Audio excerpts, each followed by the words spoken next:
સચિન ખાતે ધારાસભ્ય સંદીપ દેસાઈના હસ્તે નવનિર્મિત જનસેવા કેન્દ્રનું લોકાર્પણ। 84 તાલુકા વિસ્તારના નાગરિકોને વિવિધ પ્રમાણપત્રો મેળવવામાં પડતી મુશ્કેલીઓ દૂર થશે।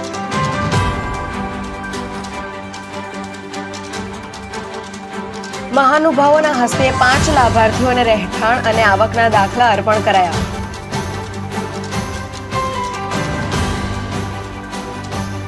મેયર દક્ષેશભાઈ માવાણી અને પદાધિકારીઓની વિશેષ ઉપસ્થિતિ।